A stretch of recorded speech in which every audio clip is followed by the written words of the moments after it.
1 अप्रैल से नई collector guideline लागू हो जाएंगी। इन दरों पर आवासीय, व्यावसायिक भूखंड और कृषि भूमि की खरीद फरोख्त होगी। सरकार ने गाइडलाइन में 15 से 21% तक की बढ़ोतरी की है। शहरी क्षेत्रों में दरें बढ़ी हैं, वहीं ग्रामीण क्षेत्रों में जहां तेजी से कॉलोनियां विकसित हो रही हैं, वहां दरें दोगुनी कर दी गई हैं। इसमें 120 से ज्यादा पटवारी सर्किल, राजस्व अधिकारी का अधिकार क्षेत्र शामिल है। इसी तरह सब रजिस्ट्रार अब संपदा 1.0 की जगह संपदा 2.0 सॉफ्टवेयर का इस्तेमाल कर दस्तावेज रजिस्टर करेंगे। नई दरों के चलते कल देर रात तक रजिस्ट्री कार्यालय खुला रहा। लगभग 400 रजिस्ट्री बुक हुई थी। रजिस्ट्री दर के बढ़ने से लोगों की खासी भीड़ रजिस्ट्री कार्यालय में देखी गई।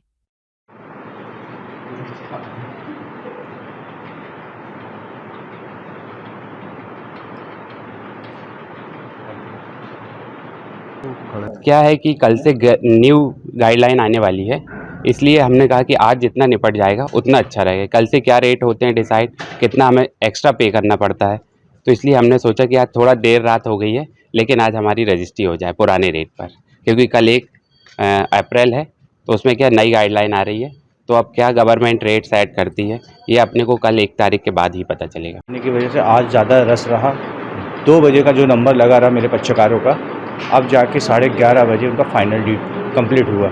तो इस हिसाब से देखा जाए तो कम से कम यहाँ पे 300 से 400 रजिस्ट्रियाँ हुई हैं। आज 21 मार्च वित्तीय वर्ष की समाप्ति और कल से गाइडलाइन के रेट बढ़ जाना, इन सारी वजहों के कारण इतने देर तक जो जितने भी दस्तावेज बुक हुए हैं उन्हें हमें करना है, और आज हमको उस दस्तावेज को कंप्लीट भी करना है, ताकि इसकी जो आय है वो शासन के खाते में 24-25 के वर्ष में जुड़े।